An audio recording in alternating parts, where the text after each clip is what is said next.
Entonces, ya dijo aquí César que es una ley espejo, la ley nacional a la de FATCA y a la de FATF.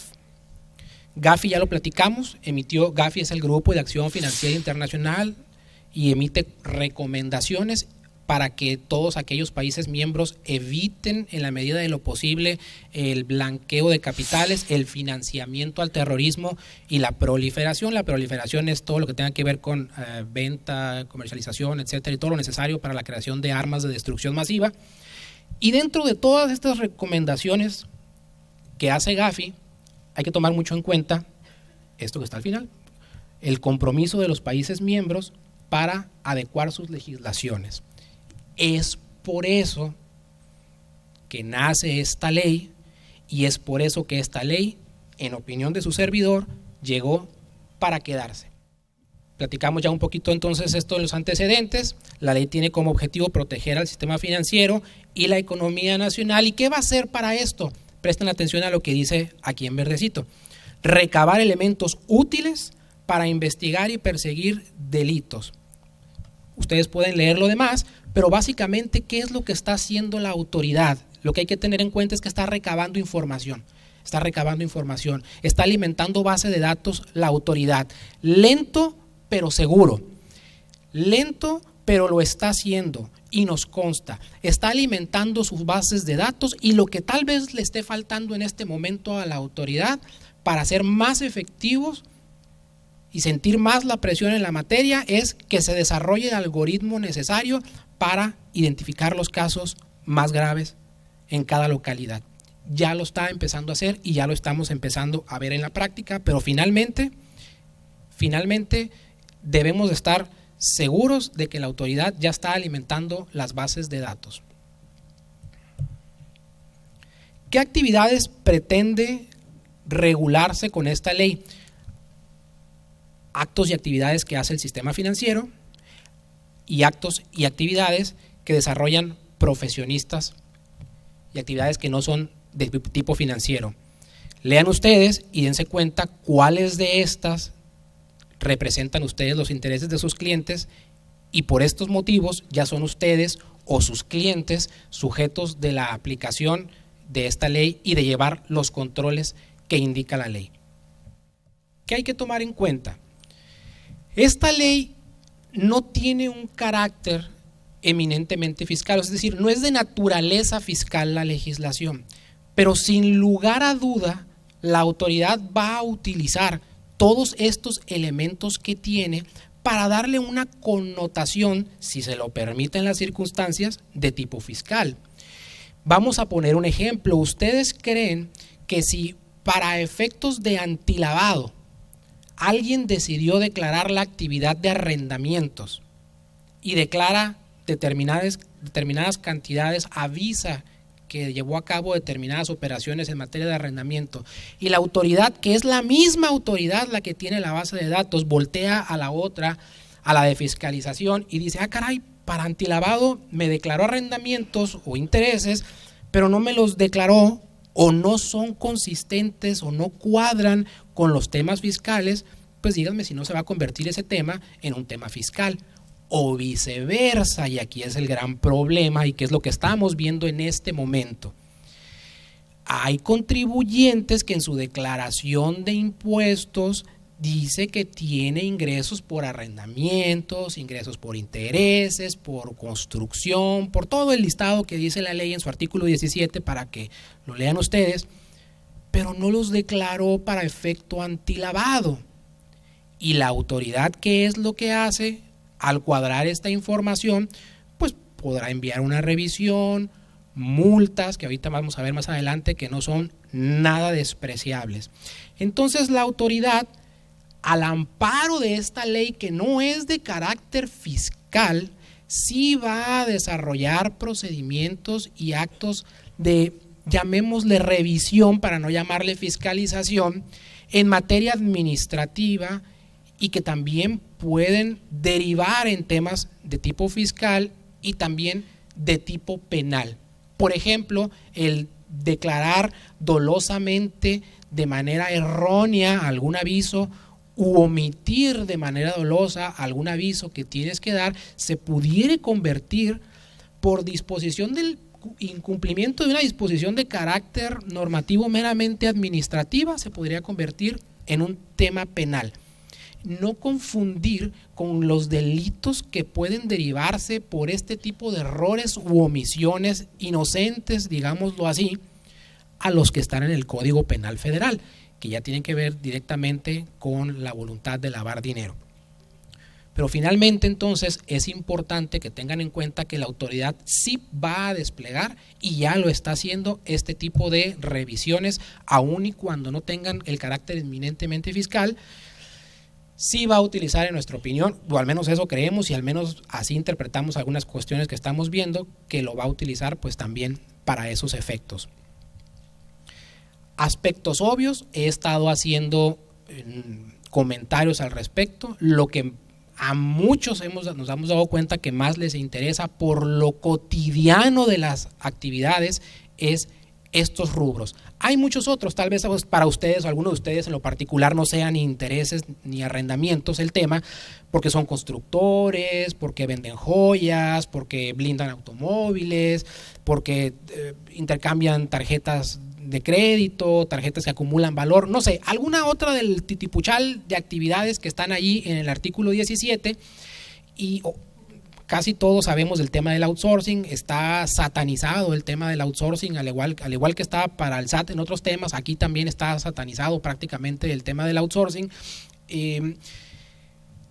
Todas esas actividades son aspectos obvios que tenemos que tomar en cuenta, pero sobre todo hacemos hincapié en el arrendamiento y los intereses, porque pues esos son casi el pan de cada día. Yo estoy casi seguro que casi todos nosotros tenemos algún cliente que está inmerso en esas actividades.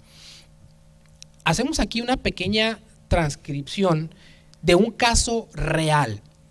Como les comenté al inicio de la plática, es que mi interés es desvirtuar toda aquella premisa de que la ley va a ser una ley más, de que no tiene aplicabilidad, de que a nadie le interesa.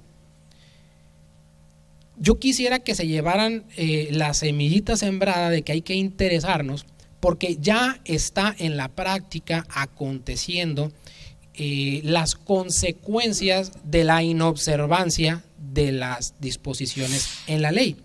En casos locales, evidentemente, hacemos una transcripción eliminando los datos particulares que no podemos dar a conocer, pero aquí estamos en presencia de un caso donde la autoridad revisa una de sus bases de datos y dice, pues no obstante, no llevaste a cabo actos u operaciones que fueran objeto de aviso, fíjate que, conforme a la ley, fíjate que por disposición de ella, luego por allá lo explican abajo, disposiciones misceláneas y reglamentarias, pues no tenías que darme aviso, pero tenías que informarme.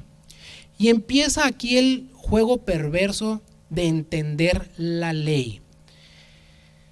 Desafortunadamente la legislación tiene una redacción algo, valga la redundancia, desafortunada. Nos permite interpretar muchas cosas y no tener plena certeza de cuándo estamos a veces en el supuesto o cuándo no estamos en el supuesto de informar, dar aviso, a darte de alta, llevar controles, llevar expedientes, solicitar información, declarar propietarios reales. A veces no tenemos completa certeza del caso particular que hacer, y para entender el caso particular hay que estudiarse y chutarse prácticamente la totalidad de la legislación, incluida el reglamento, las reglas de carácter general y las modificaciones a las reglas de carácter general y los anexos a las disposiciones de las reglas de carácter general, y luego irte por último a las 40 recomendaciones de Gafi. Entonces pudiera convertir este tema en un verdadero dolor de cabeza para los sujetos obligados.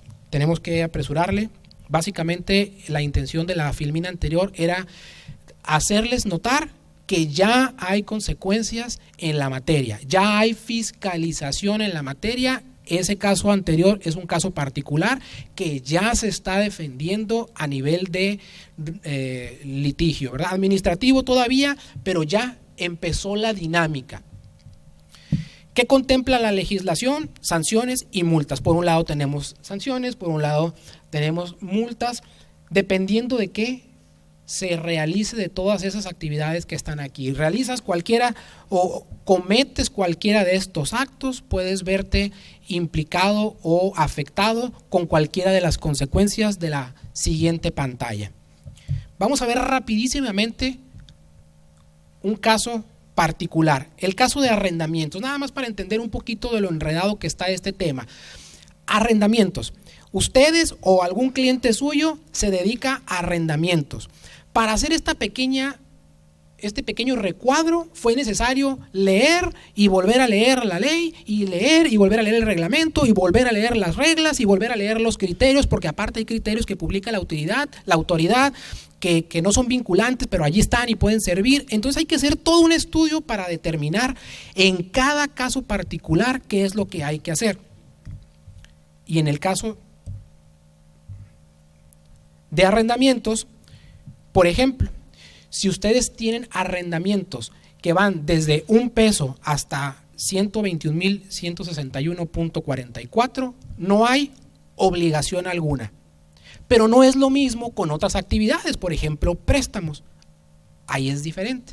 Pero en el caso de arrendamientos, por ejemplo, podría darse el supuesto que ustedes se dedican o tienen o representan a alguien que realiza estas actividades y pudieran no tener obligación alguna. Pero a partir de ahí, pudieran tener obligaciones de identificación, de darse de alta, no presentar avisos, fíjense en el supuesto que dice aviso no, con una salvedad que ahorita vamos a ver, pero no obstante no estar obligados a presentar aviso, sí estar obligados a presentar informes. Entonces estamos en supuesto, o podemos caer en el supuesto de que por disposición de ley para una determinada actividad no estamos obligados a presentar aviso antilavado, pero sí presentar informes. Y se crea una distorsión muy rara que definitivamente las autoridades pueden utilizar para imponer sanciones, y que las estamos viendo. Y pues ya vienen los supuestos posteriormente de 242.322 en adelante, donde sí pues tienes que llevar todos los controles que dice la ley. Entonces llevémonos entonces el ejemplo de que dependiendo la actividad, dependiendo los montos que manejes, vas a tener diferentes tipos de obligaciones, como altas, avisos, informes, controles, expedientes, y va a variar dependiendo la actividad. En algunos casos no vas a estar obligado a presentar o a llevar controles, pero si en un periodo de 6 meses acumulas las cantidades por las cuales sí debes de llevar controles, entonces sí vas a estar obligado. Entonces, si no estabas obligado por el acto mensual, pero en un acumulado semestral pudieras llegar a estarlo, pues entonces ya no puedes gozar del anterior beneficio y sí estarías obligado. Entonces también hay que tener en cuenta que para esta ley hay que llevar acumulados semestrales, ¿ok? No solamente por actos.